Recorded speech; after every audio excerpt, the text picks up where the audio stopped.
Hello दोस्तों, कैसे हैं? आशा करता आप सब ठीक ही होंगे। तो आज की कहानी है सास बहू की लड़ाई। सुनिए दिल छू जाने वाली कहानी, जो कि एक पारिवारिक संबंधित कहानी है। ये कहानी अंत तक सुने। अविनाश, तुम कब मेरी बात सुनोगे? आखिर मैं तुम्हारी पत्नी हूँ, काव्या ने गुस्से में अविनाश से कहा। अविनाश बिना बोले घर से बाहर निकल गया।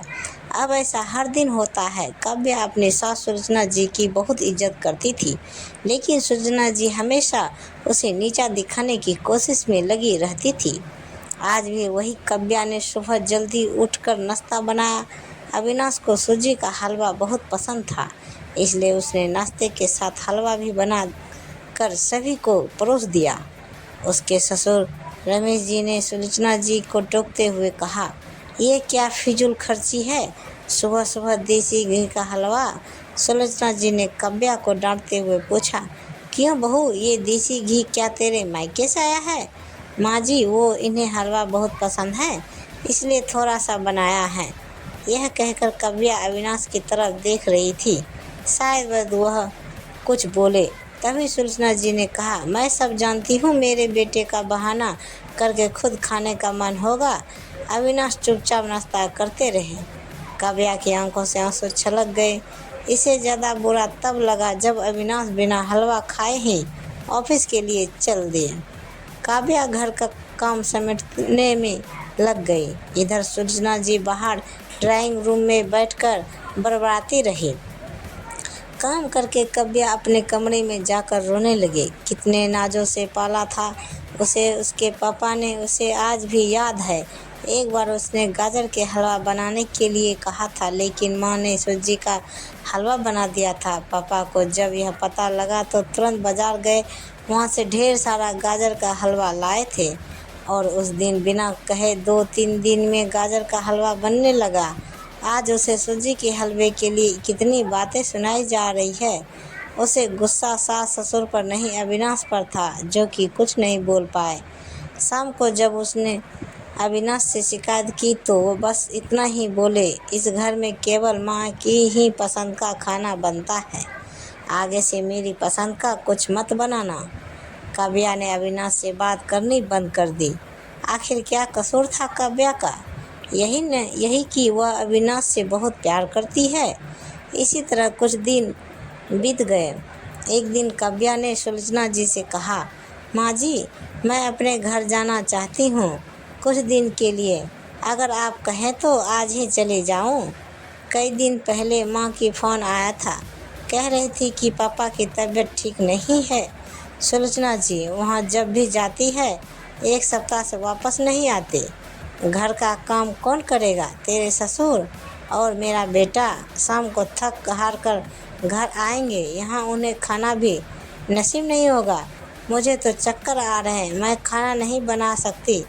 जाना है तो एक दिन के लिए चली जाओ। काव्या मन मार कर एक दिन के लिए पीहर पहुंची जाती है। वहां पहुंचकर उसे और भी आश्चर्य होता। भाभी मम्मी पापा कहाँ गए? काव्या ने घबरा कर पूछा। उन्हें दोनों के घर में मन कहाँ लगता है, तीर्थ पे गए हैं, ना जाने कब आएंगे। वैसे तुम कितने दिनों के लिए आई हो? क्योंकि मुझे भी अपने पीहर जाना है। संगीता भाभी का यह व्यवहार देखकर काव्या चौंक गई। क्या ये वही भाभी है जो उनसे बहुत स्नेह जताती थी? काव्या सोफे पर बैठी सोच रही थी। अच्छा, वो जो भैया के मकान के पेपर साइन करा लिए हैं, मैंने अपना हिस्सा छोड़ दिया था, शायद उसी साइन के लिए मेरे से प्यार जताया जा रहा था। काव्या उठकर खड़ी हो गई। भाभी, मुझे कुछ काम याद आ गया, मैं फिर आऊँगी, कहकर वह तेज़ी से घर से बाहर निकल गई। पीछे से गेट बंद कर होने पर आवाज़ से वह समझ गई कि उसके जाने से भाभी को कोई खास फर्क नहीं पड़ा। भारी कदमों से चलते हुए वह मंदिर पहुंच गई, क्योंकि शाम से पहले यदि ससुराल जाती तो सुलोचना जी उससे कई सवाल करती। मंदिर में जाकर उसने भगवान के दर्शन किए, बस ना कुछ मांगा न कुछ बोला। भगवान के चरणों में शीश नवाकर वह बाहर आकर बैठ गई। तभी सामने के पेड़ के नीचे उसे अपने माता पिता बैठे दिखाई दिए। काव्या भागकर उनके पास पहुंची। काव्या को देखकर उसकी माँ रोने लगी। बेटी, तू यहाँ कैसे? पापा ने पूछा। वो छोड़िए, ये बताइए आप यहाँ कैसे? आप तो तीर्थ यात्रा पर गए थे। काव्या के सब्र का बांध टूट गया। उसकी आंखों से आंसू बह रहे थे। बेटी, तेरी भाभी ने तुझसे झूठ बोला है। बिजनेस में पैसा लगाने के लिए तेरे भैया ने मकान अपने नाम करा लिया। मकान के कागज़ गिरवी रखकर साहूकार से कर्ज लिया है। उसके बाद हम बोझ बन गए, हमें घर से निकाल दिया। पापा, अब क्या होगा? काव्या ने रोते हुए पूछा। बेटी, तू चिंता मत कर, हम कहीं वृद्धाश्रम में चले जाएंगे। तू अपने ससुराल जा, वहाँ किसी को यह बात मत बताना। अपने माँ बाप को इस हाल में देखकर वह उन्हें अपने साथ ले जाना चाहती थी, लेकिन जहाँ उसकी कदर नहीं है वहाँ माँ बाप की क्या इज्जत होती। भारे मन से काव्या ससुराल की ओर चल दी। आज उसे अपने लड़की होने पर अफसोस हो रहा है। काश वो अपने माता पिता के लिए कुछ कर पाती। घर आकर उसने बहुत मुश्किल से घर का काम निपटाया। उसके बाद अपने कमरे में जाकर गुमसुम बैठ गई। उसकी आंखों से आंसू बह रहे थे। अविनाश अपने ऑफिस के काम में लगे हुए थे। जब वे सोने आए तो काव्या से पूछ बैठे, क्या बात है, आज फिर माँ की कोई बात पूरी लग गई हो जो आंसू बह रही हो? काव्या अपने को रोक नहीं पाई और उसने रोकर सारी बात अविनाश को बता दी। क्या माँ पिताजी को यहाँ ले आए? वे इस उम्र में कहाँ जाएंगे? अविनाश ने कोई जवाब नहीं दिया और करवट लेकर सो गए। इस बात से काव्या को बहुत गुस्सा आया। आज से मैं भी इनके माँ बाप की सेवा नहीं करूँगी। देखती हूँ कौन इनकी सेवा करेगा। रोते रोते काव्या सो गई। 2-3 दिन बीत जाने पर उसकी चिंता बढ़ती जा रही थी। एक दिन वह सब्जी लेने के बहाने उसी मंदिर में पहुंची, लेकिन उसके माता पिता वहां नहीं थे। पंडित जी ने, यहाँ मेरे माता पिता उस पेड़ के नीचे बैठे थे कई दिन से, उनका कुछ पता है? तुम्हारा नाम काव्या है क्या?